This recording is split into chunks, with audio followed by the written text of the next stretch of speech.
Good afternoon, everyone, and welcome to the first webinar of the 2019-2020 National Humanities Center Humanities in Class webinar series. My name is Mike Williams. I'm the Education Projects Manager for the NHC, and today's session is entitled Telling the Army Story in the Classroom. Our leader for this session is Karl Warner, Historian and Program Manager for the U.S. Army Heritage and Education Center.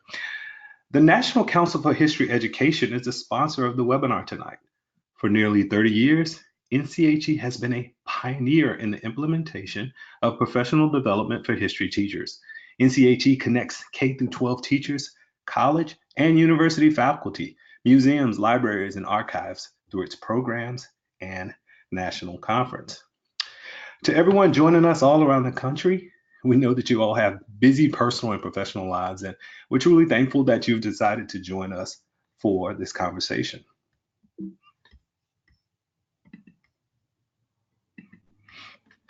So, a few troubleshooting matters we'll address before we begin. In a few of our webinars, we've had participants who've had a few audio issues. If you're having audio issues and you're unable to hear my voice, then it tends to be on the user end. And generally that can be remedied by following the steps below on the screen. You know, sometimes maybe the volume is down.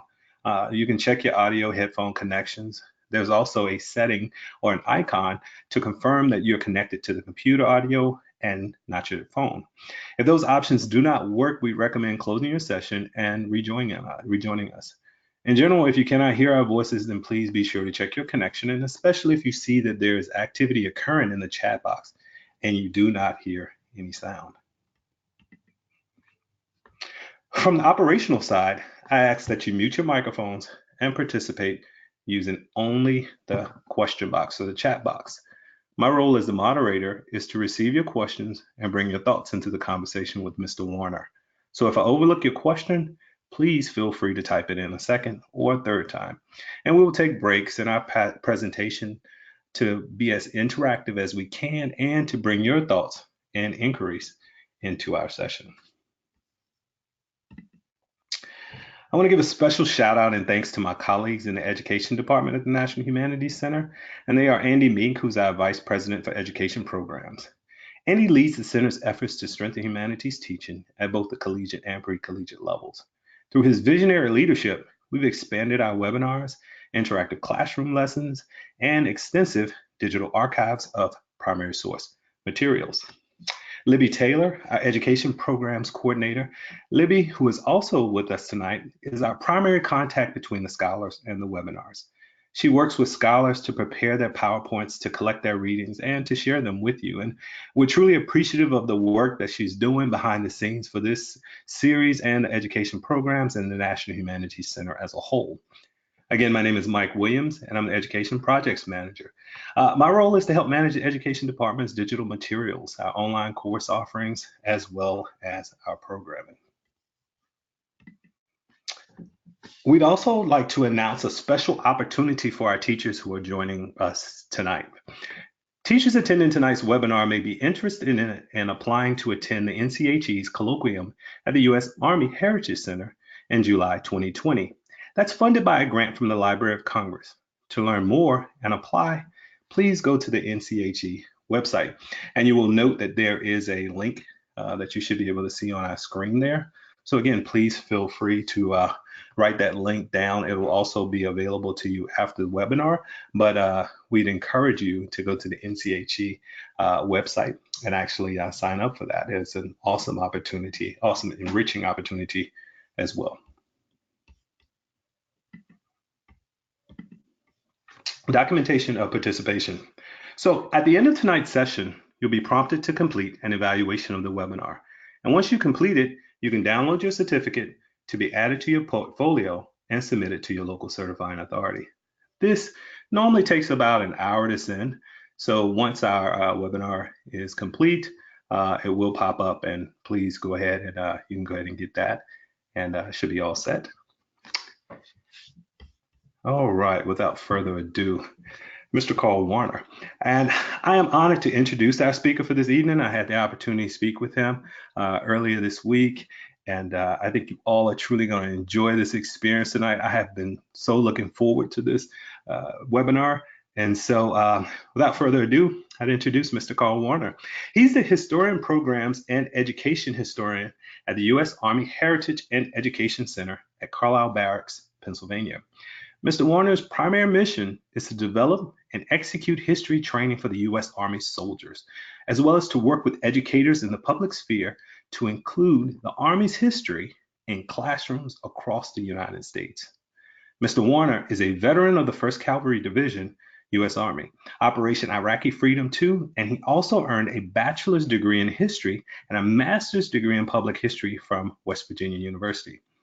So, Karl, on behalf of the Education Programs team and the National Humanities Center, we thank you for joining us to share your expertise with us. And at this time, I will go ahead and ensure that Mr. Warner has his audio.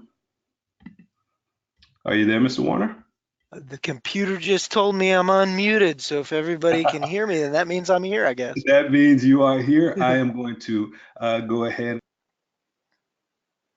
Little procedural matter of extending operation of the PowerPoint to you.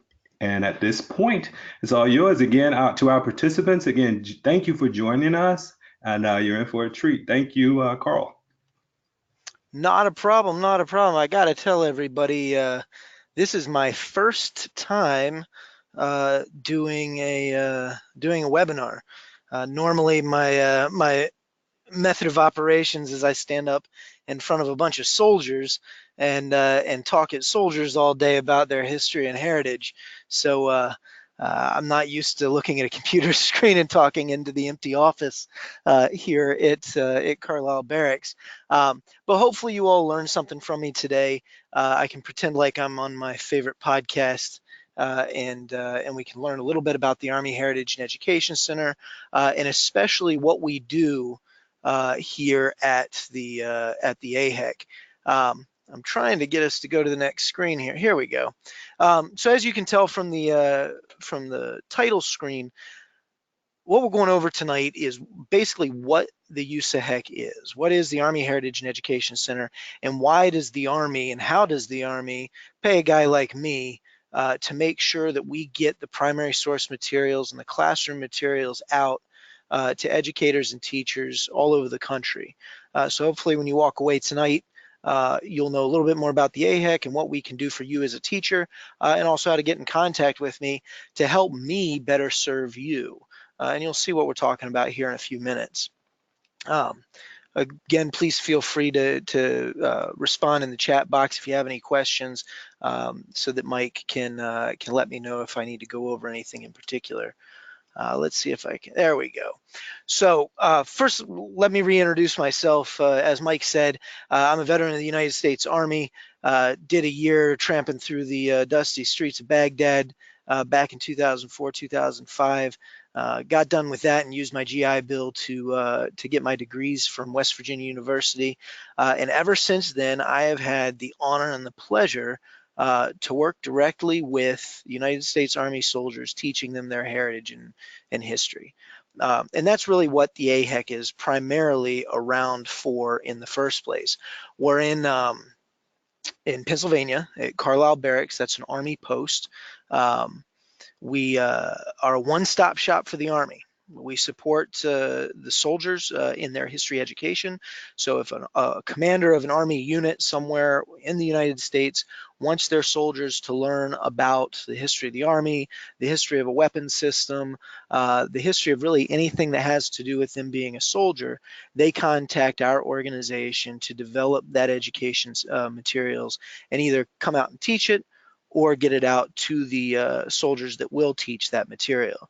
So a lot of what I do working with civilian education directly reflects what we do working with soldiers. Because quite honestly, a bunch of privates is just about the same thing as a bunch of 11th graders when it comes down to it, as far as how you educate them. We also, a big part of our mission and a big part of what we do is we support the United States Army's policy making. When the United States Army has a big, important decision to make, whether it's a decision concerning combat in a combat theater or policy, For example, don't ask, don't tell policy when it was removed from Army doctrine or from Army policy several years ago. Just recently, when the United States Army opened up combat arms to females. All of those big policy decisions have a historical basis to them, and that's what our big 12-pound brain PhD historians do here, is they put together that background history for the United States Army to make better policy decisions across the board. The USAC is a big has a big mission, and we have a lot of different pieces. Our Military History Institute is the Army's primary archives for soldiers' history. So let's see here if I can keep these slides working.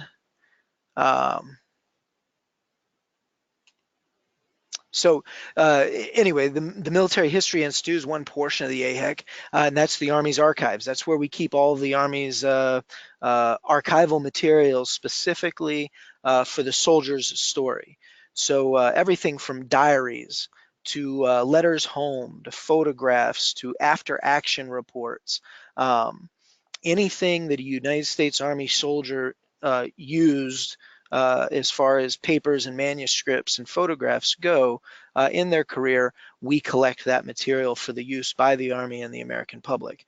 To give you some ideas, we hold all of the chiefs of staff of the Army's papers. That's the number one guy in the entire United States Army at any given time is the chief of staff of the Army. We get all of their papers when they retire. We have diaries from soldiers from the American Revolution all the way through to my own photographs that I took in Iraq in 2004 and everything in between. So a tremendous amount of archival primary source material here at the Army Heritage and Education Center, specifically for the use of the Army and the public. We also have the Army Heritage Museum. That is one of the many museum entities within the United States Army. If any of you have ever been to a Army post, you've probably seen that pretty much every Army post has some sort of museum. If you've been to various places within the United States, you'll see various U.S. Army museums. There's one being built in Washington, D.C. right now. And of course, we have our own museum here at the Army Heritage and Education Center. So if you are ever able to make it to the East Coast and you're driving north or south on Interstate 81 through Pennsylvania, definitely please come and stop and see us. I'm seeing that we have a lot of people from out in Los Angeles. So I know that's a little bit of a flight, but it might be worth it to get out here to see us if you do get onto the East Coast. And the Army Heritage Museum is one of the biggest attractions here at the AHEC. And they keep, of course, all the Army's three-dimensional artifacts. So everything from the flag that 7th Cavalry carried into Little Bighorn during Custer's last stand to China dolls that soldiers bought in during the Boxer Rebellion back in the late 1800s, early 1900s. You name it. As far as artifact materials, from small arms to helmets to canteens, everything that a soldier might have used, we hold that sort of material in the Army Heritage Museum's collections. And then, of course, we've got the educators. That's guys like me, folks like me. My job is to, as stated before, educate U.S. Army soldiers about their heritage and history. There's a lot of different ways I do that. I'll go into that in a minute. But the other half of my job and my education team's job, as you can see that I just pulled up, is what we're going to go over for the rest of this seminar. It's outreach and support to you, the educators. The Army Heritage and History can be an education tool. We'll talk about how you can use the Army's heritage and history in your classroom, and specifically how to get that material from us, which leads us to the second topic we're going to talk about tonight, which is various primary source resources we have readily available in our toolbox, but also ways that you can request primary source materials. That's a big thing we've had in the past. We don't have a big, huge staff the way, say, the National Archives or Library of Congress has. We have a very small staff, so we need your help identifying the primary source materials that teachers need. Another service we offer to educators across the country that actually gets used all the time is help interpreting military history. We'll talk a little bit more about that later, but most teachers don't do a lot with military history when they go through school. Most teachers are not veterans and don't spend a lot of time around military thought processes and how military history works. That's all we do around here. We are the Army's military historians. We can talk to you on the phone, talk to you via email, and help you interpret those primary sources that you're looking to use in your classroom to help you better develop your lesson plans. And then, of course, finally, we offer a lot of professional development for educators. We get a great number of educators throughout the United States Army that we work with to help them become better educators and better leaders. A lot of that professional development we do for soldiers, we can also offer to civilian educators, teachers, K through 12 teachers. A lot of the professional development that many of our junior officers and mid-level non-commissioned officers get in the Army is perfectly suited for teachers, and we can extend that sort of professional development to you. So with that overview, we will start looking through and see what we can do to show you what the Army Heritage and Education Center has available. So let's get started. All right, Army History is an education tool. I've already talked a little bit about this, but I'll go over it. Our various audiences. And I'm telling you about our various audiences so that you can better understand how we can help you and how our experiences with these other audiences can help us work with teachers. So first and foremost, as mentioned, if I can, let's see, okay, there I've got control again. And there we go. Soldiers. We spend a lot of time teaching soldiers, and we spend even more time doing what the Army calls train the trainer. Training the trainer in Army speak means teaching the folks that are going to be teaching the soldiers. And there's a lot that soldiers can learn from the history of the United States Army. First and foremost, of course, is leadership. Looking at how soldiers have led other soldiers over the centuries of the U.S. Army's time can give a lot of insight into making our leadership within the United States Army better at what they do. Also, a lot of people don't realize that personal relationships are very, very important within the United States military, especially the United States Army.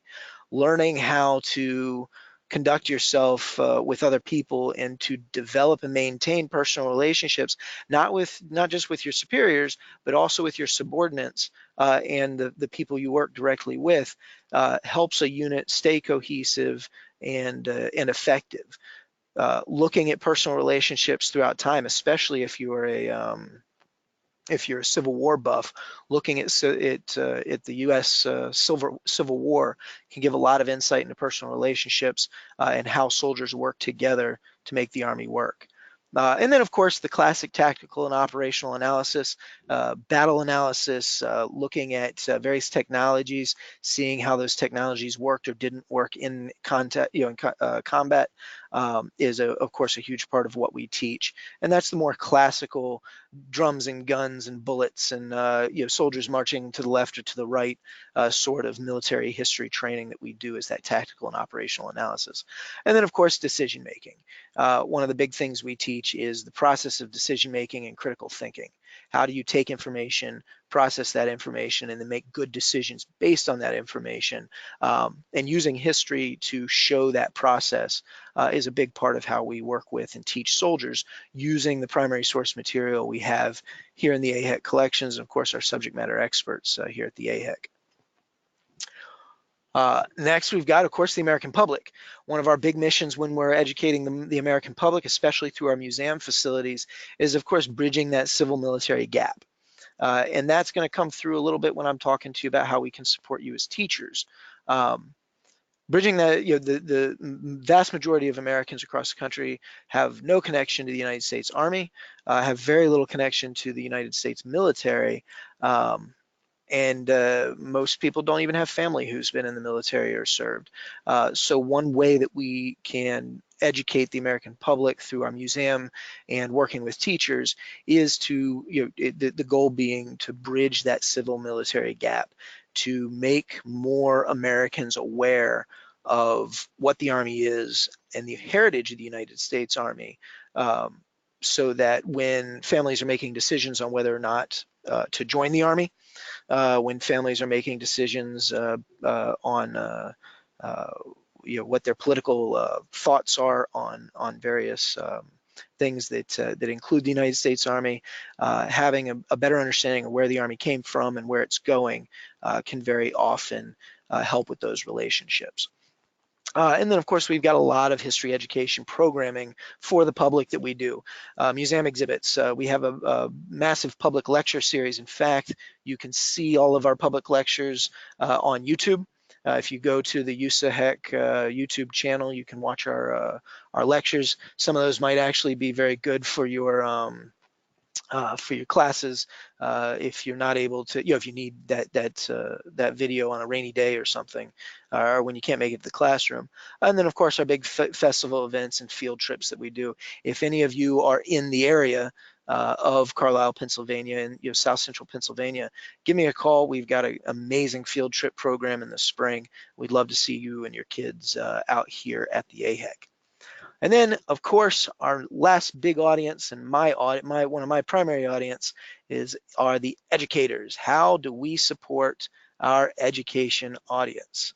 So let's move along to that. Looks like we're about 20 minutes in here. Feel free to ask questions if you have them. All right. I put a few photos up from our photo collections, just things that I think are cool. This is of course, sepia print photo of a soldier riding a giant water buffalo during the Philippine insurrection, the Spanish-American War, and then the Philippine insurrection in the Philippines. Interesting enough, those water buffalo, some of them were absolutely deadly, some of the meanest animals you'll ever meet, and then some of them were completely docile.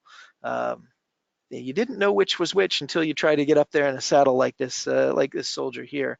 But if you're trying to go through rough country, some of the soldiers found out that using these water buffalo was one way to go. So I think it's an interesting photo. And of course, photos like this are available to teachers if you go looking through our toolbox. So with that, let's look at the USAHEC Education Toolbox. You see we've got a link here. I'm going to click on that. Mike, if you can hear me and want to help me get that web page set up. Okay, you should be all set. Should be loading. All right. So this is the real kind of the main point of the of our look at what the AHEC has to offer today. And understand, this is actually built by teachers. We do have interns that will work on internship projects to get material onto the education toolbox, but the vast majority of the material that's already on the education toolbox comes from teachers like you, teachers that have called me or emailed me and said, hey, Karl, we're looking to teach a class on soldiers during the Spanish-American War, or the day-to-day life in the trenches of World War I, or many other options for classes in the for material in the classroom. And what we do is then myself, my interns, other members of my team, we work with those teachers to find those primary sources, get those primary sources to the teachers. The teachers turn around, build lesson plans, and then of course we go in, change those lesson plans to fit our templates and put them on the toolbox for you all to use. So I think that by looking through this real quick, you'll get a good idea of what we're trying to do, and hopefully you can use some of the material that we already have out here, but also you can be ready to request material from me. Now, we won't do your work for you, of course, but we will find those primary sources and then help you interpret them to build that really good, solid, in-depth primary source material for your classroom. lesson plans especially. So let's just glance around here. So if you go to the resources by era, let's go down and click on World War II. That's one of our better appointed eras here. Just to give you a quick rundown of how this works. So one of the things that many teachers have told us over the years is that they want the primary sources first. Lesson plans are great, but primary sources first because they like to utilize the primary sources any way they want rather than trying to pull it out of a full lesson plan that we've already built. So we have here some very interesting stuff. I'm actually going to break some of this down for you later when we get into the interpretation portion. But some things to point out if you're talking, if you're starting a unit on Operation Overlord and the kind of the beginning of the end of fighting in Europe during World War II. Well, you can go through and actually find hand notated maps of the Normandy area. You can see where my cursor is right now, the Operation Overlord planning and battle maps and planning documents. In the planning documents, you can find some of the very first hand-drawn sketches of different landing zones on the beaches. You can actually find the original memorandum that was signed the night before troops actually hit the beaches that goes through and explains why the senior leaders in the Army decided that particular day was going to be D-Day. As we move through, another big portion of our sources for each area are these military history vignettes. We use these in the Army quite a bit when I'm teaching soldiers. Let's see if I can click over here. When I'm teaching soldiers, I use these as activators, quite frankly. Soldiers are very often difficult to grab their attention, difficult to make them start thinking critically about what they're about to learn. And with the Army's history and heritage, soldiers don't generally just walk into the classroom excited about taking a history class. So we use these military history vignettes to grab their attention. I'll roll through here, see if I recognize any of them. Some of my favorites are throughout here, but as you go through, for example, if you look at number 149 down there, that particular one is a vignette about when General Patton slapped a soldier during World War II, and he attempts to apologize, and kind of the story about how his soldiers are not okay with him hitting one of their colleagues. It's a great way when I'm teaching about toxic leadership to young soldiers. This is one great way to grab their attention and start that class off. So there's a lot of material here that especially high school teachers can very easily use, pull out, and have an expertly written vignette to use as an activator or as a way to support more primary source-based teaching. All of these, I'm sorry? Oh, no. I didn't want to interrupt. I'll wait for a break. I was just going to let you know a question I had in the chat box, and also mention that Ron asked if we would post a direct link. And so I wanted to let you know, Carl, that I did post a direct link Okay, great. in the chat box there. And then there was another question asking as to whether there were any resources for math teachers.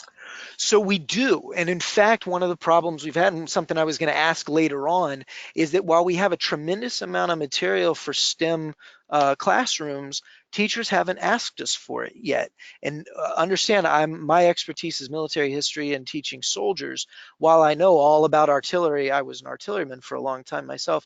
I know all about artillery and the mathematics that go into firing artillery shells. We have a tremendous amount of material on the engineering of redoubts and other fortifications in the late 18th and early 19th century.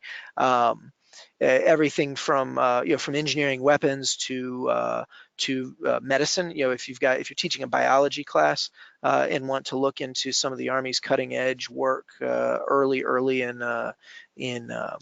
looking at cells and understanding how the human body works. I mean, who needs to know more about how the human body works than a combat medic out in the field? And we've got all that primary source material across the board in the STEM disciplines that can help a teacher give a more human face to some of those scientific and mathematics and engineering topics. What I need is for the teachers to ask for it. I need the teachers to get in contact with me and say, hey, we're looking to teach a class. I'm teaching a geometry class. I've linked up with the history department to make this stuff more interesting. What do you've got? And I can, bring in Civil War artillery manuals and the math that the soldiers had to learn in the Civil War, firing, muzzle loading artillery. And then we can work together to interpret that material, build the class out, and then I'll actually have a lesson plan here on our website, on our toolbox for teachers to use. So as far as STEM goes, we've got the entire Army's history here. We've got an incredible amount of material that could very easily fit into the STEM classroom, and especially partnerships between the history classes and the STEM classes. It's just a matter of working with me to get that material developed. I need the teacher's expertise, and then of course you can use my military history expertise. So does that answer the question about STEM materials? We will look a little closer at that a little bit later on in this discussion, though. Carl, that response was great. We already had a comment in the chat box. I would love STEM material. And then Tammy mentioned that. Yeah. So we can. I see Tammy's question right You see it? there. Okay, good deal. So Tammy, you're asking about specific requests. I think that's something important to mention here early on. Good deal. Yes, you can send specific requests. We are a small team. We will do everything we can to find the information and talk to you about it. What we need from you is help building the actual lesson plan. For example, for STEM material, let's go back to that Civil War example. If you were to email me, hey Carl, I'm looking to team up with a math class that's teaching geometry. You mentioned something about Civil War artillery. Then I'll go and I'll find that material in our collections that has to do with Civil War artillery. I'll send that to you and we can talk about it. I'll be looking to you to develop that lesson plan material using our stuff. I'll help with interpretation, and then we turn around with your final product, get that up here on this toolbox so that other teachers across the country can use it. And that's a way for me to utilize your expertise in teaching and my expertise as a military historian with experience across the board in this history material. All right, so let's look at the rest of this World War II page that we're using as an example. We got a couple activating lesson plans throughout this toolbox. We're a little slow here. I think it's probably because of the VTC system we're working on here. There we go. So I've got two activating lesson plans here. These were actually both built by teachers that asked for materials. We got that materials out to the teachers, and they were able to build this stuff up for us. And then of course we put it into our format so that everything is the same. The Army, everything has to look the same. But the first one, very interesting stuff. We've got primary source documents from our collections, audio from other resources throughout the internet, various photograph collections. It's a very quick introduction to the World War II in the Pacific. Again, if you're teaching a class on the Pacific Theater or you're just touching on the Pacific Theater, one of the first big events of the Pacific Theater during World War II was General Wainwright surrendering the Philippines, which led, of course, to incidents like the Bataan Death March and the POW camps, and then eventually the United States Army and Marine Corps retaking the Philippines. So that's an excellent starter lesson plan for a unit on the Pacific Theater. And very similarly, the Guadalcanal, it's a little off color if you're looking to get your kids to chuckle a little bit or be a little taken aback. The soldier poet material shows how just one particular soldier deals with those hardships of battle during the really gruesome fighting on Guadalcanal. Definitely worthwhile to use that as an activating lesson plan as well.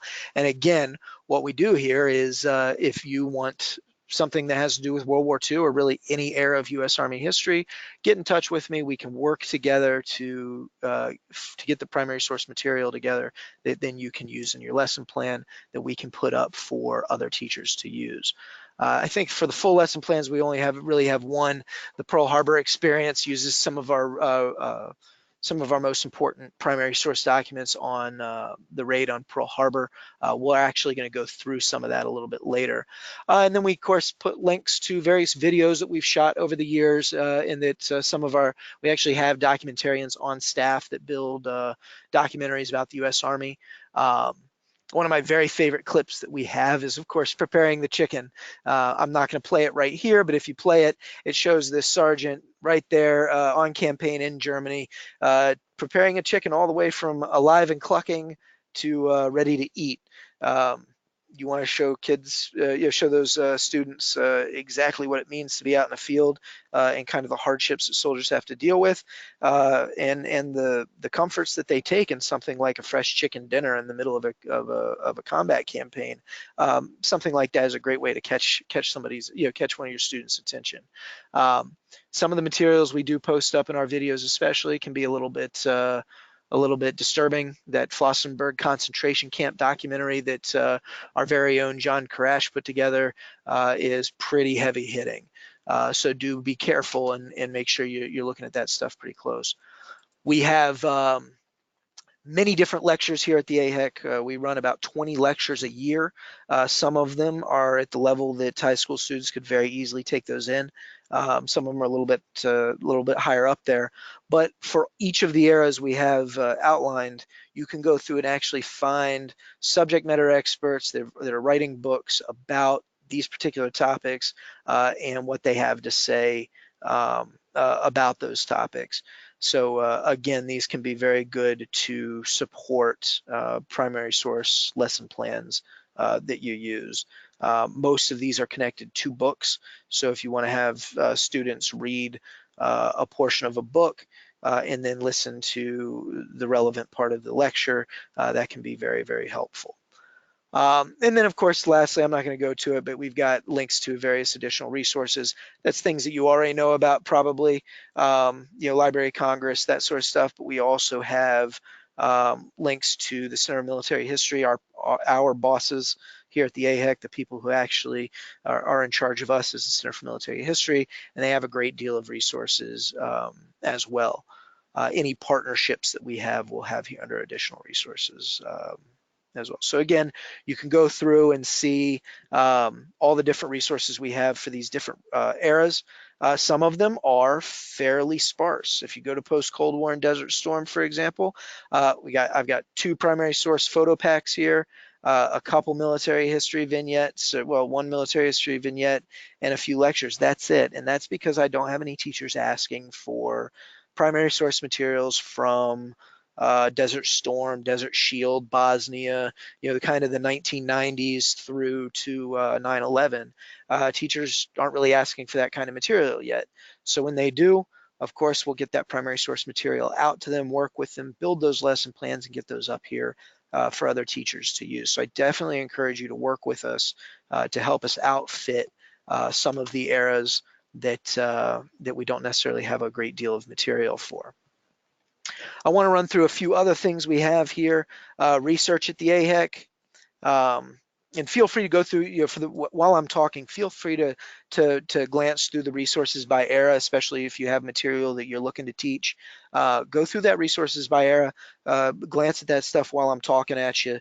There's some really fascinating material there that, of course, I can answer questions on, or that you could probably be able to immediately use in the classroom if you want. Doing research. Now, I get the question from a lot of teachers, well, what happens if I want to do research on my own?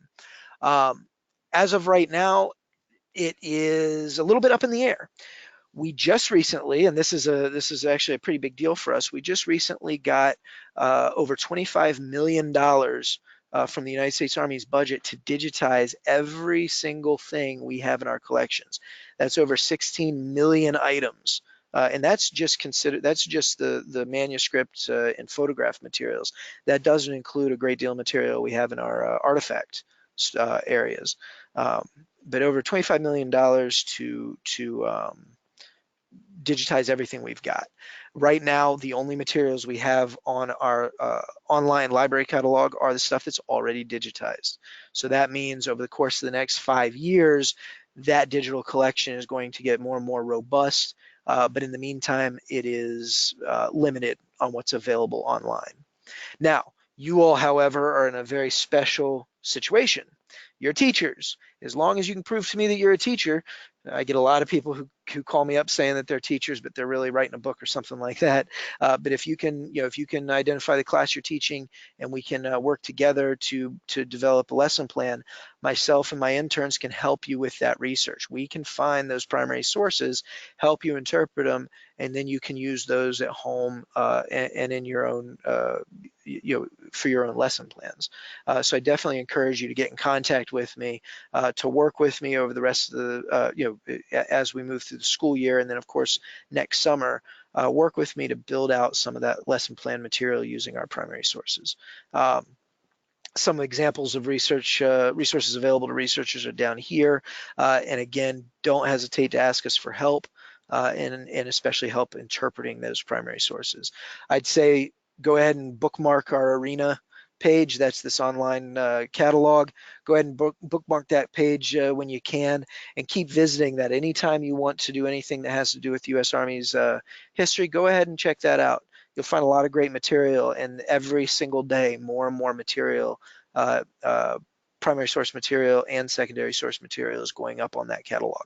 And it's all digital, all available to you. So you don't have to actually come here to the AHEC and get dusty and sneeze all over our primary sources as you pull them out of our stacks. We'll talk a little bit more, though, if you are able to make it out here, how to do research. Of course, we got professional development. We'll teach, or I'll tell you a little bit more about that later. So I'm going to skip through that for now. Field trips, if you are in the central Pennsylvania area, please do look us up for field trips. You can find more information about our Army Heritage Trail field trip here on this page. You can also see which days we still have available and how many student spaces we still have available. Of course, everything is free. We have 8 stations with reenactors at each station going through various eras of U.S. Army history. Excellent stuff if you are able to get out here. If you're ever out here without, you're just on a research trip or something like that, and we do have a field trip going on, we very often have researchers and teachers go out on the field trip with other schools just to see how it works. I see that we have a question about digital field trips. We've never actually had anybody ask for a digital field trip before. Natalie Alvarez, feel free to shoot me an email on the side. I'd love to look into developing a digital field trip for you guys. I think that could be really good, especially because we have an on-site team of that do Army videos. So they shoot video for the Army, they create documentaries and things like that. So it'd probably be fairly easy for me to get them out there recording a digital field trip. So Natalie, because you were the first one to bring it up, it's going to be your responsibility to email me with that idea. So I'll look forward to talking to you on that one. Awesome. Yeah, this chat room thing really works out, Mike. I'm glad we've got that. All right, so moving right along, of course, the contact and request. Again, we do have the request form. We want you to use that. We have had teachers in the past that just simply ask for materials and then don't follow up. We love to work with teachers, and we will get that specific primary source materials for you. But the name of the game is we want to work with you. I have a very small team, and we're not teachers. We are educators for soldiers, which is a somewhat different game. So we need your expertise on the lesson plan development, but we can give our expertise on the primary source materials. And then, of course, my outreach partner, the young lady who runs our outreach program, would be absolutely remiss if I was not to mention all of our social media presence. Please link up with us on Twitter, Facebook, and YouTube. Our outreach team puts out really awesome connections to highlighted primary sources quite a bit, especially on Twitter and Facebook. Any big programs we've got going on will go out over those. But as far as all you teachers that are in LA and out west and far away from here in Pennsylvania, if you hook up with us on Facebook and Twitter, very often Lindsay, our outreach coordinator, will post kind of the newest and coolest primary source materials for really all of our audiences to use, but especially our teachers.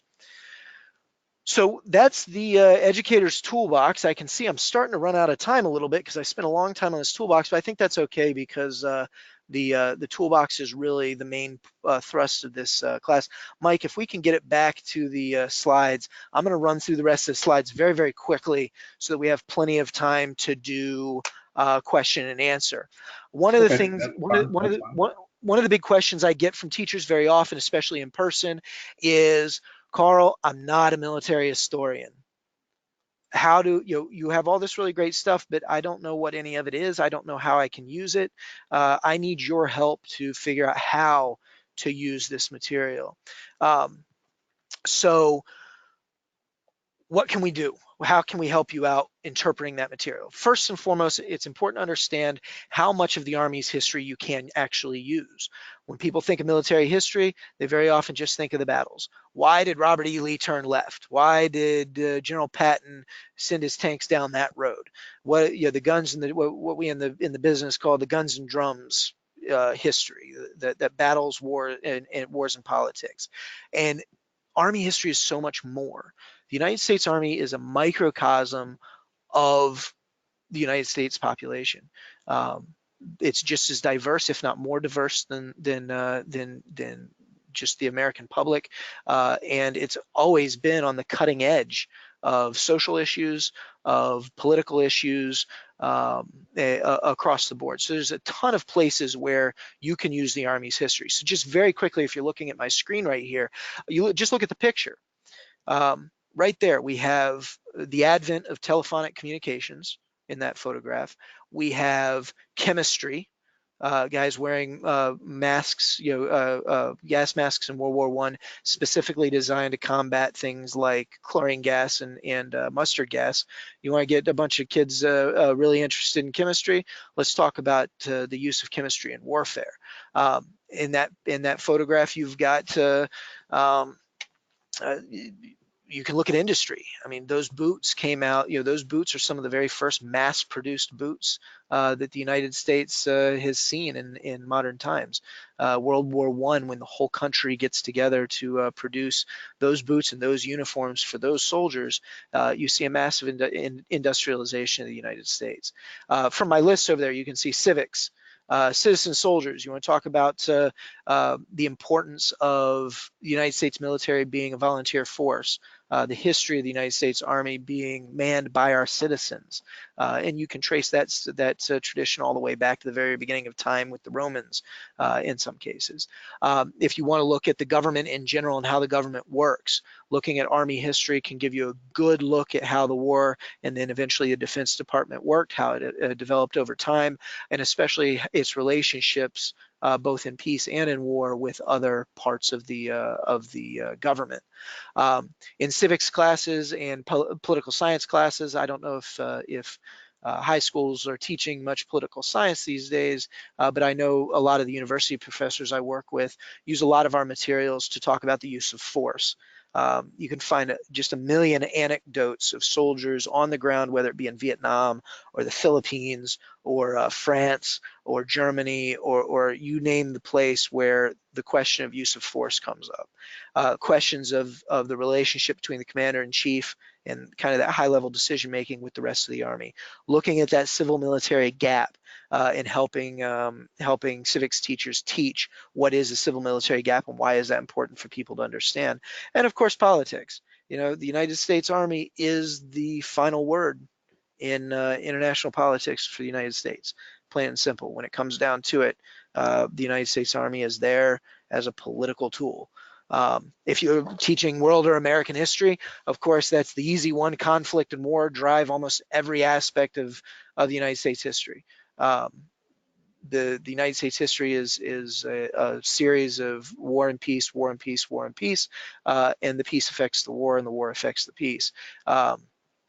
So pretty much every aspect of U.S. history that we teach can be tied to conflict and war. That includes racial integration. The number of stories I read and the materials I read about white soldiers later on after they've retired, talking about how Harry Truman didn't ask for the Army to be integrated. He made the Army integrate. And what a huge push that was for a wider social movement towards racial equality in the country. Of course, women's suffrage stems from women being enlisted and serving in World War I. And then, of course, pretty much any social evolution or revolution throughout the 19th and 20th century can be directly related to conflict and war that the United States Army was involved in. So there's a lot of connections to be made there to use in your classroom. And a lot of that primary source material that you see on the toolbox can connect directly to that. And then, of course, we talked earlier about STEM. So just very quickly, I've got that lined out here. The United States Army has always been on the cutting edge of medicine, hands down. Nobody needs to understand medicine more than the U.S. Army anyway. Weather, biology, I could go on and on and on a list of science where the Army has a great deal of resources, both in the past and today, dedicated to that branch of science. Technology, everybody knows war drives industrialization, war drives development in technology. The vast majority of our modern conveniences come directly from wartime necessity and innovation because of wartime technological necessity. So that's a very easy one to use Army primary sources for. And then, of course, engineering. If you're teaching a shop class, and you want to look at technical manuals, the USAHEC is the holder of all what we call the superseded military publications. When the Army has a publication, whether it's technical manual or a regulation, and they update it, we get the old version. So if you want to see what old technical manuals look like for one of your classes, we've got it. Of course, the Army was the first to design and use, you name it, we probably were if not the first, one of the first. Everything from combustion engines to aircraft to weapon systems. And then, of course, mathematics include artillery, ballistics. That's the big one we get from math teachers when they ask. But we really need teachers to start helping us develop STEM lesson plans based around that material. Moving right along so we can get to plenty of time for Q&A. One thing I wanted to give you a little bit of a treat here and talk more about interpretation. I'm an expert in the U.S. Army's history. It's what the Army has taught me to do. It's what I went to college for, and I can help you better understand the primary sources we have. So let's look at it. I've got it right here in front of you. We don't have a lot of ability to talk back and forth, but to identify that sheet that you have there in front of you, and it is available on our toolbox, that is what we call a hand receipt. In the U.S. Army, a hand receipt is anything in the Army that goes to a soldier. When a soldier gains possession of an item, whether it's their weapon or their boots or the computer I have on my desk behind me, everybody in the Army has to sign a hand receipt for that material saying, yes, I am now in possession, I'm in control, I own this piece of material until I give it back to the Army. And what you see here is the hand receipt for Little Boy. The bomb dropped on Hiroshima, Japan in 1945. So when you look at this, most teachers look at this and they don't immediately understand what they're looking at. How do I use this primary source in my classroom, right? Obviously, this is one of the most important primary sources you could possibly find in regards to the atomic bomb and the use of the atomic bomb to hasten the end of World War II. So let me help you. Let's pretend like we're on that phone call where you say, Carl, I got to teach a class on dropping the bomb. I need a primary source that's going to grab my kid's attention. But what you sent me, this hand receipt or whatever you called it, I don't understand it. I don't understand what all the pieces are. So let's go through it. Let me interpret this for you very quickly. So if you look at that, document. If you haven't downloaded off the toolbox yet, go ahead and download it. There's a lot of explanation there. But let me go through here if I can get to the next slide. Here we go. So a little bit of a zoom. So first, what is a hand receipt? Obviously, I just told you what a hand receipt is, but that's the first step in interpretation, is understanding what this document is in the first place. And Alex Chrisman, I'll get to specific questions on this here in just a minute. But understanding why we use hand receipts in the first place. A chain of responsibility is very important in the Army. If you look at this zoomed in piece, you can see Dr. Norman Ramsey's signature up there. Dr. Norman Ramsey was the physicist actually in charge of building the little boy bomb itself. He was in charge of actually physically building the bomb. And then he put it in basically in the mailbag and sent it on the USS Indianapolis across the ocean to Tinian Island. And if you look down, you can see the next step in that chain of responsibility there at the very bottom, where General Farrell, Brigadier General Farrell, signs for the bomb. To answer your question a moment ago, Alex Chrisman, that signature down in the bottom right-hand corner for General Farrell, that's where he's actually taking delivery from the USS Indianapolis, saying, okay, yes, the material that is inside the bomb, I am signing for it. He's actually signing for the fissile material, the actual stuff that goes boom, rather than the bomb itself. But either way, those two pieces are put together. And if you look up, you can see exactly what it was that General Farrell was signing from Norman Ramsey for. You see projectile unit containing blank kilograms of enriched tubuli at an average concentration of blank. This document was so completely classified that they physically sliced out the fact that the concentration of uranium and the fact that it was uranium from the document itself before it even, this hand receipt even went along. So you can see there, what exactly the soldier General Farrell was signing for. And then you can see some of his own notes. He's making his own note, and I'll explain why he makes this note here in a few minutes.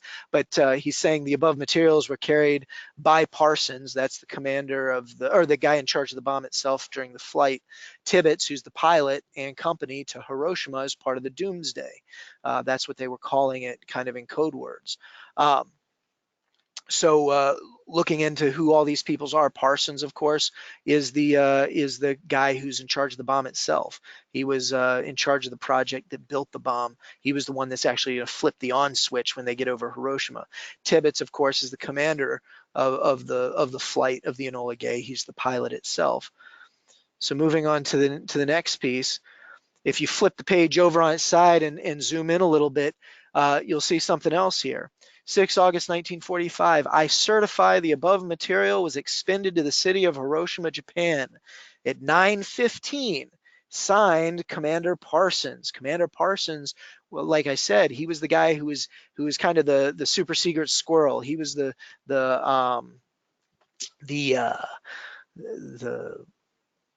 spy, for all intents and purposes, that was in charge of the security of the bomb itself. So he's the guy who's actually coming back with this document to General Farrell, and because he doesn't have anything to turn in with the hand receipt. Usually when you turn in a hand receipt, you're turning in the equipment that you signed for with that hand receipt. Obviously that equipment has been expended to the city of Hiroshima, Japan, so he's certifying that on the side as he turns this back in. Now, very important, take all primary sources. You're a bunch of teachers, I don't have to tell you this, but this is wrong. The bomb was dropped at 8:15 local time, not 9:15. He didn't turn his watch back an hour when he flew over the time zone line between Tinian Island and Hiroshima. So if you want to talk to your students about the importance of taking all primary sources with a grain of salt, this is an excellent example right here. So there you have it broken down just a little bit. Let me go back here. I'll tell you about a few of the other pieces that I'm sure you'll have questions about. All those signatures that you see all over this. When Parsons right here turns this hand receipt back over to General Farrell right here, General Farrell folds it up and puts it in his pocket. And over the course of the next several years, he actually has various people sign the document as a souvenir, kind of getting their signatures as a souvenir. So down in the bottom left-hand corner is the aide to Admiral Nimitz saying that he's aware that the bomb was dropped. Up in the left-hand corner are a bunch of different physicists and military folks that are signing this kind of as a souvenir for General Farrell.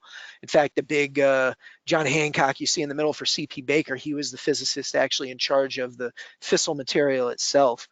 He ended up going a little bit crazy when he realized exactly what he had done by helping to build this bomb, in fact. So I'm going to skip over the last little bit here just because I'm looking at my watch and it's already 8 o'clock. And I know Mike told me that we did have a time limit. Mike, do you want me to go to questions and answers, or do you want me to continue? No, you continue on till 8:15, and then we'll entertain some questions again to our participants. If you have any questions along the way, please feel free to enter into the chat box. But I'm seeing the fascinating and the responses, and I'm sitting here in awe as well. So Well, continue on. excellent. I will keep on going then. This is my jam, guys. You can't get any nerding out like this is what I do. So this works for me. So another big question I get from a lot of teachers is very often ask me for propaganda posters. Um, Lawrence, I see your question. We'll answer that here in just a few minutes. As you can see, I've picked out a few pieces of artwork here. I think it's important for students to understand all the various different types of artwork that the United States Army and its allies produced throughout the years. Artwork was a huge way to not only communicate with the American public, but especially to communicate with soldiers. And that's an aspect of a lot of this artwork that I think teachers can really help to get across to the students when they're learning about that particular era, is the importance of that artwork with communicating not necessarily with the American public, which is the way we usually look at it, but communicating with the soldiers themselves. So just a few examples, 3 of my very favorite pieces. On the left is an American painting from World War I. And it's treat 'em rough, join the tanks. I'm sure everybody has seen this artwork before. The guy who painted it became famous because of this particular recruitment poster. But a lot of people don't understand what all this means. Why treat 'em rough? Why the black cat on the front? Cats, are they really that intimidating? What about that is going to make anyone want to join the tanks? And again, remember who we're communicating with here. We're communicating with young men that we want to join the tanks, this newfangled thing. You look at this. The black cat is actually a reference to the Tomcats, the old Toms, the black Toms. That's what the tankers, the very first tankers, called themselves at the very beginning of World War I, just as the tank corps was becoming a thing. They called themselves the Black Toms because the idea is that we're just Americans. We're like an old Tomcat. If you don't bother us, we don't bother you. But man, you kick an old Tomcat. I'm from West Virginia. I know exactly what it's like to kick an old Tomcat because when I came up, there were a lot of old Tomcats out on the farm. And man, if you accidentally got in their way, they would jump on you. And that's exactly how these very first tankers in the Army felt, is that they were an old Tomcat. They were the black Tomcat. If you kick them down, they'll come back at you with 5 ends of sharp fangs and claws. So that became kind of a call sign for them. The black toms, and when that word started to get out, all you had to do was show a picture of a mean black tomcat, and all of those young men throughout the United States that were thinking about joining the Army, they knew exactly what the tank corps was trying to get across to them, was that they were going to be elite, they were going to be a black tom, they were going to be an American who was ready to pull out those claws and teeth and tear the Germans up. So understanding kind of the communication between the soldiers and the artists is very important. That middle piece is another one of my favorites. This is right before World War II. This is actually a painting, a propaganda poster from 1941, right before the World War II. So you'll notice in this picture that soldier's wearing World War I era uniform. Who is that? Who is this propaganda poster targeting? It's targeting young men because most Americans realize we're probably going to get into this war, this World War One thing, or this World War II thing. We're probably going to end up getting into it.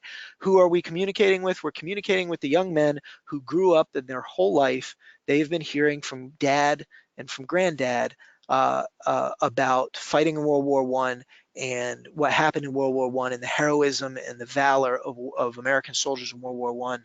And you know, that's why we see the image here of a World War One era soldier marching with a big smile on his face, and the fact that you could make the regular army your career. And that's basically to get ready for the big recruitment drives later on, and to remind those young men across the country of what their fathers and grandfathers did. The final one over there on the right is one of my very favorite. It goes a little bit off topic as far as who we're communicating with. This is actually an English or a United Kingdom artwork piece. This came out after the Lusitania was sunk, but before the big enlistment drives that helped create the British Expeditionary Force that fought the Germans, or that fought the Germans in World War One. Of course, we all know the story of the Lusitania. And can you imagine anything that would grab a young man's heart and make him angrier than seeing a woman with her baby slowly sinking into the depths and drowning because of the German attack on Lusitania? So this was specifically designed to bring out the kind of the protective streak of the young British men who were thinking about enlisting to fight the Germans. I put that one up here specifically because I think it's one of the most effective propaganda posters that the British put out. But just three pieces targeting three different audiences: young men in the middle of World War One, young men at the very beginning of World War Two, and young men at the begin in Britain at the beginning of World War One. Who are these audiences? What do these posters go for? And then we'll look at another collection we have here at the AHEC and interpret that for you. This is from a British a British artist who actually, I can't even pronounce his first name, so I'm just going to say his last name, Sir Bone. And he was actually the very first war correspondent and artist for the British in World War One. The British government actually went out looking for somebody to add artwork to the correspondent's writing, to show the British people what was really going on in mainland Europe. He truly believed in the importance of realistic war artwork. So if you go back and you look at those propaganda posters, you see bright colors, you see trying to target a very specific audience and get them excited to fight and to enlist. And then we see Sir Bone and his communication back to the general public in Great Britain, and what the government wanted to show was going on. We see a very different sort of communication going on here. This is the Somme, the aftermath of these massive charges across no man's land. You can see, the few soldiers picking up, remains. You can see the trampled down barbed wire. You go to the next one and you see the remnants of Vimy Ridge, the colors being used here just to show the complete bleakness of immediately after this fight. And then of course, finally, this charcoal sketch of what it would have looked like looking out from the trenches over no man's land, not knowing when the Germans were coming after you. And again, this was a very different communication. This was specifically supposed to show the desolation the soldiers were dealing with, and to help the British people better understand what their soldiers were going through. Not to mention that his artwork fit very well for the printing presses. It was much easier to print this sort of artwork than it was anything much more colorful. So he also got famous because the British government picked him up for the newspapers much more often. But again, when you compare and contrast those two types of artwork, you can see the vast differences in the way artwork was used during this one war, World War One. Of course, we have 50 other examples of 50 other different ways that artwork was used to communicate during the wars. But again, by working with me on this project and working with my team on this project, you'd get a little bit different insight into what all this stuff means if you were to create this sort of lesson plan. Moving on, I think just about hit, I'm going to very quickly talk about professional development opportunities, and then we can go back to some of these questions that people are posting up. So supporting educators, getting away from the interpretation part. Of course, we can help you develop stuff for your classroom, but we are the United States Army. We have over 250 years of experience professionally developing our people. We are very, very good at developing U.S. Army soldiers and U.S. Army leaders.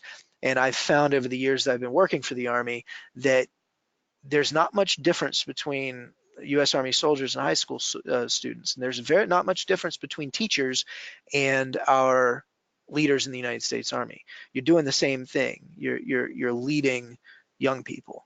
And I think that's incredibly important. So we can make slight changes to our professional development opportunities to make that professional development those opportunities available to teachers. I put a few photos that are just meaningful to me. The guy on the left there talking about artillery is back when I was an intern here at the AHEC. That's a young Karl Warner geeking out about Civil War artillery. There in the middle, the guy in the blue shirt is now actually one of our directors. He is in charge of intaking all of the historical materials into our collections here at the AHEC. And then, of course, on the right, that gentleman is one of the reenactors that used to work here, and probably one of the best communicators with fifth graders, sixth graders, that age group I've ever met. He could take a group of fifth graders and completely entrance them. So those photographs, of course, show a little bit of the personal side of the AHEC. But as far as professional development, if you are able to travel to the AHEC, you already saw the invitation that the NCHE has offered for our for the colloquium that NCHE puts on. Of course, AHEC is partnered with NCHE. We work very closely with them on a lot of different projects, but that colloquium they do here, I've been involved with now for going on 4 years, and it's absolutely fantastic. So that right there is a quick, down and dirty 3-day introduction to technology in the military and an introduction to how to use someplace like the AHEC. Now, if you are able to get out here, if you're from this region, or if you're able to get money from another grant or something, come on out and be one of our education interns. Every summer, I get at least one teacher interning with us, and they're absolutely fantastic. I run you through how to actually use a full-on professional archives like the Army's archives here at the AHEC. We get down and dirty and go in and find all those really amazing primary sources, and then we create lesson plans that actually go up for national publication. We distribute them through places like NCHE and others, but especially they go up on our toolbox for other teachers to use. We also very often will use our teacher interns when we are developing military education. Because we're not professional teachers here at the AHEC, we're historians who teach soldiers. Having teachers help us develop lesson plan materials for our military audience can very much polish that education material and make it much more accessible and easier for soldiers to understand, because we need teachers to teach us how to teach, so to speak. So a great deal of what I do when I'm teaching soldiers is based directly on help from those summer education interns. In fact, next week I'll be spending 4 days doing a Civil War Maryland campaign education program. I'm going to be rucksack marching through the mountains of Maryland with 30 Special Forces troopers as I teach them about Civil War history, specifically the Maryland campaign and the Battle of Antietam. Vast majority of that material comes straight from help with from teachers who helped me develop those lesson plans that I now use when I'm marching around the countryside with soldiers. So you can be a lot of help and give a lot back by working with us. Plus, you get all of that benefit of access to the military, direct access to us experts, and especially direct access to those archives. And then offsite, we have a program called the Veterans Ambassador Program. If you want to stay in your community, in fact, I'm in charge of the Veterans Ambassador Program. It's a side job of mine and a passion of mine. I train volunteers all over the country to help us collect oral history interviews from U.S. Army veterans in that volunteers community. It's for real training. It takes about a week or so to using phone and email to train you up. And then you actually collect oral histories for a session into the Army's archives. It's all in accordance with Army regulations. It's serious stuff, but I tell you, it's one of the most fulfilling things you can do when you realize you've just collected the story of a U.S. Army veteran, and that story is going to live forever in our collections for the Army, for the public, for students, for teachers, for scholars, for the great-grandchildren of that veteran will always have access to their story. Also, teachers that have enrolled in the Veterans Ambassador Program as an intern have very often used those oral histories they collected in their own classrooms as part of lesson plans. So that's another opportunity to better understand oral history, better understand how the United States Army's history game works in the first place, and especially how to work with veterans and collect oral histories. It's an excellent professional development experience.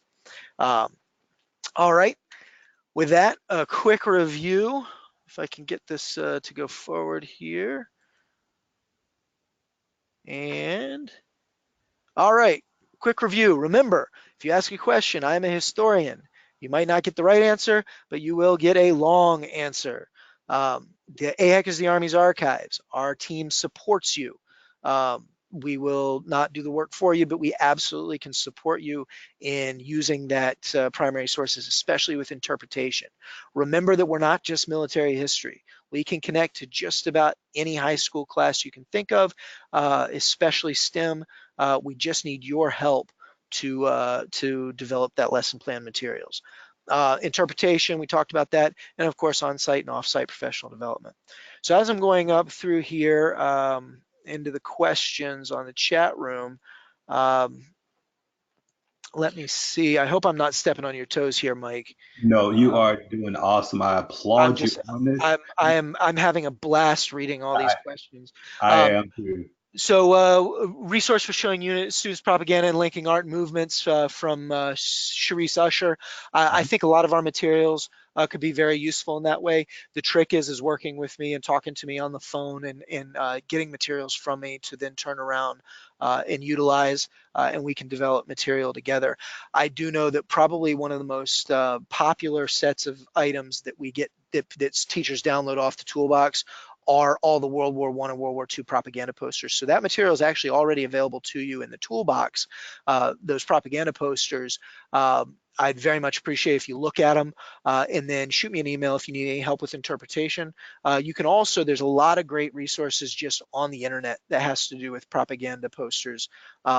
You can very easily, in fact, after I wrote my notes here, I went and looked up that very famous drowning woman poster. There's actually several lesson plans already built by other organizations based around that one poster. So a lot of that material you can also get support on and find it online already. Anything you do use from our toolbox, though, I very much appreciate if you send me your final lesson plan so that I can get that up for other teachers to use. Moving down, I'm reading very quickly Marco's notes here, talking about, okay, so using various weapon systems in math and physics classes. Yes, we are absolutely willing to work with teachers to build lessons based around that material. I had a teacher work with me just to kind of answer your question, Marco Acuna, and to go into a little bit more details. I had a teacher ask about fortifications. specifically the way that various engineers throughout the Army's history and other nations' military's histories about different types of fortifications, and especially how cannon technology and technology changed the way fortifications worked. Found it very interesting when we started looking at angles and whether or not you would want to use stone or earthworks depending on what was going to be fired at you and absorbing impacts and things like that. Unfortunately, the teacher had to move in a different direction because of some changes in what she was teaching. But I have started that sort of work with a teacher before. I think it'd be very interesting to work with you on more physics based lesson plans and see where our primary sources might be able to help you out with that. So hopefully that answers your question, Marco, and I'll look forward to an email from you if you're interested in going into that. Moving on down, do we ever have, so Tammy Sweeney asked about teacher-student teams work as interns. Unfortunately, it's illegal for me to work with anybody under the age of 18. Not because of any safety issues, just because we work in an environment where having students around might not be the best idea. When we don't take high school interns, for example, we do take undergraduate interns over the age of 18, however. So if you're a teacher and you want to work with with a local college student who also needs credit for school or something, we absolutely work with you. If you're a teacher and you're looking for credit, we can work with you. We have various rubrics for different types of interns that we can modify to fit if you're going back to get a degree or whatever.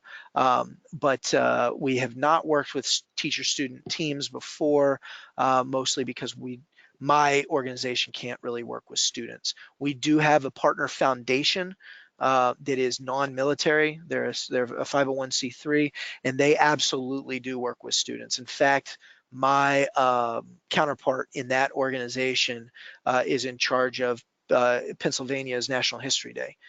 So he works with students all the time, works with teachers all the time. And all you got to do to find out more information about them is look up the Army Heritage Center Foundation. I don't have their URL right off the top of my head, but I'll type that in.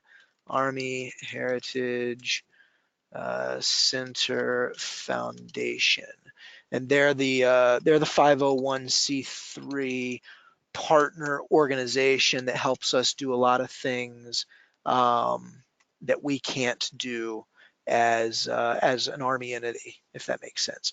So hopefully, Tammy Sweeney, that answered your question.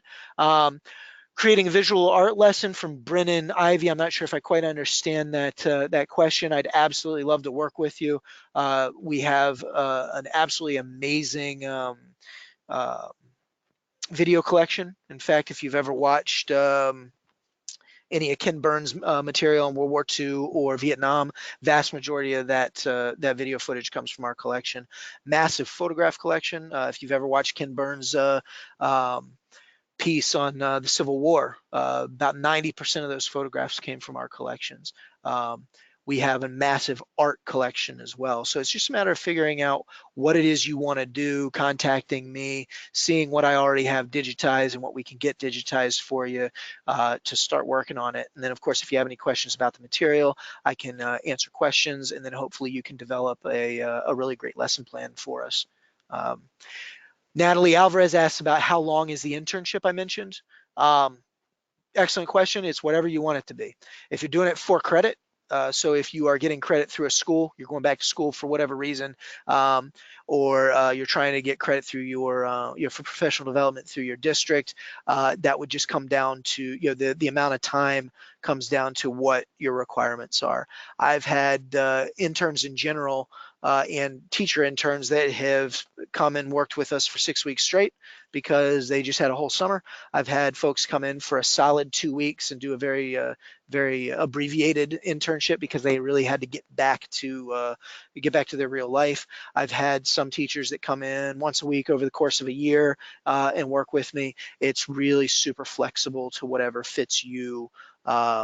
And that, of course, will come down to where you live. How easy is it for you to get to us? If you want to do the the professional development as far as oral history goes, again, doing that in your own community is totally up to you how much work you put into it. Depending on whether you're getting credit. If you're getting credit from somebody, obviously we got to work within their rubric. Okay, hopefully Natalie Alvarez, that answered your question on the internships. Looking down, Judith Batten asked about written soldier memoirs. Absolutely, Judith. We get actually probably physically tons of soldier memoirs.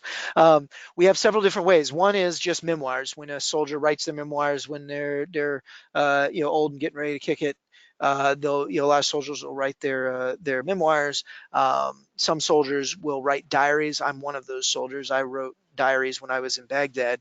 Soldiers will write diaries while they're in a combat zone. Some people will save all their emails or save all the letters they wrote, and that acts as kind of a memoir. But we absolutely do get donated here tons of soldier memoirs. And of course, we've got those going all the way back to French and Indian War, really. So any era. Now, the problem with a lot of those for teachers is most of them are handwritten, which means especially the diaries are handwritten, which means somebody's got to sit there and transcribe that for the kids, because most kids, unfortunately, these days can't read the cursive that guys wrote in the Revolution and the Civil War and times like that. Now we also have an amazing collection called the veteran service surveys. We have veteran service surveys going back to the Spanish-American War. And for Spanish-American War, we have several hundred. For World War I and World War II, we have tens of thousands of these surveys. Korean War, we have several hundred. Vietnam, we have a couple hundred. Current, more current stuff, we have very, very few. But these are 18 to 20 pages, and it's a survey running through pretty much every aspect of a soldier's life. Nowadays we've brought it down to 8 pages, and we use it as part of that Veterans Ambassador program as the first document that our ambassadors will use to conduct research to prepare for an oral history. So we're moving away from the service surveys and more towards oral histories as our best way to collect soldiers' memoirs. However, to answer your question, we have absolutely tons of soldier memoirs. It's a matter of working with me to find what you're looking for. We already have quite a few letters and a few excerpts from memoirs on the toolbox if you want to peruse those and see if any of those fit or give you ideas on something we can work together on. All right, so that answers Judith's question. I'm moving on down here. Got a lot of thank yous. Did we digitize the soldier memoirs? Some of them are absolutely digitized. Not very many when you look at the whole. I mean, when you look at our memoirs and our service surveys, we're talking about hundreds of thousands of documents. Unfortunately, our digitization program just kicked off a few months ago and is planned over the course of 5 years. So those soldiers' memoirs will be digitized. Some of them probably are. I know personally that I have soldier memoirs that I've digitized for the use of teachers in the past. So for Ron Eisman's question about digitizing soldier memoirs, shoot me an email, or better yet, go on the toolbox and look at what we've already got up there, and then email me about what you're trying to do, and I'll see if we can't get memoirs or those, what did I call them, those service surveys digitized and out to you. All right, so Ron, hopefully that answered your question. Let's move on down here. And I'm down to the bottom. I've got Natalie Alvarez. What's your email address? I'm typing that in now, Natalie. It's also on the toolbox, and it's also on this slideshow. But I will also type it in right here.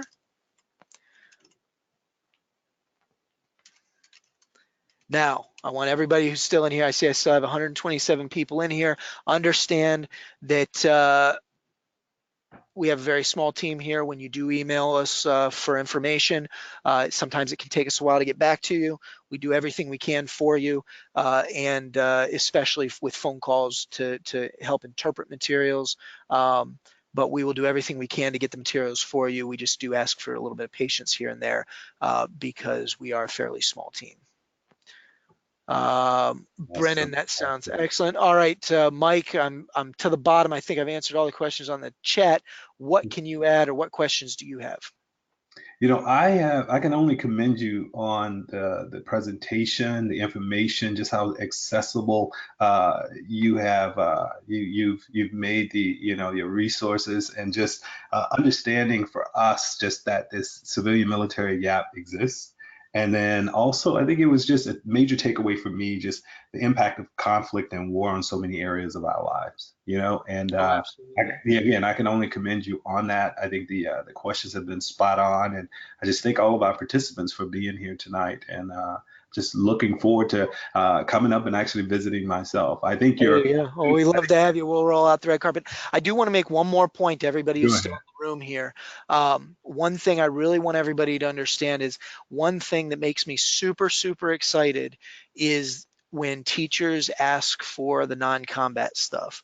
I can help you all day. In fact, my job is to teach soldiers how to be better soldiers, and we use a lot of combat material for that. But there is a ton of material out there that can be used especially when you're talking about the history of racial integration, the history of women's movements, all that sort of stuff that we can really work with you on. It doesn't have to necessarily be military history. It absolutely can be. Don't get me wrong. We can talk about guns and drums all day long, but I want to make sure everybody understands that U.S. Army history is not necessarily military history. It's also all those other types of history. Mhm. Very good. Very good. Yeah. And we are at about 8:30 now, and so I guess we'll go ahead and wrap things up. But I'm still looking at the chat, and everyone, again, you can continue to populate the chat down there. And also, there was a question. I don't know if you see it there, Carl, Yeah, but post a link to internships. So indeed. um, definitely just you can email me. We do have a link on our website. So if the easiest way to get to our website, it is actually a redirect. If you're familiar with how websites work, I'm typing it in now. Um, if you go to usac.org, that will redirect you to our main webpage. There is an internship page on our main website. It is definitely geared towards students, towards college students. But keep in mind that that's also available to teachers. So we treat each intern differently, and depending on what they're trying to get out of their internship. So if you come to us as an intern, we are going to modify whatever internship you pick to fit you as a teacher and what you need. So hopefully that answers the question from Natalie. Natalie, you've asked several questions and all have been excellent. Thank you. Good job, Natalie, and everyone else. Again, we thank you so much for Or everything. Sarah, rather. Sarah. Okay. Was it there? Yeah, it Okay. was Sarah. Sorry. Great Good. questions, everybody. I'm really looking forward to, I'm sure, the deluge of emails I'll probably get. That's super cool. Again, I do ask for patience, but we're looking forward to helping as many teachers as we can. But remember, you owe us back. You got to send us back the materials once you're done with it so that we can turn around and get that out to other teachers. Good deal. All right. Just a few announcements before we close everything out tonight. Again, thank you all for taking the time and spending your evening with us. So, when I close the room tonight, you'll be prompted to complete a survey. And once you take the survey and evaluation, you will receive a certificate of completion to document the continuing education work that you participated in this evening.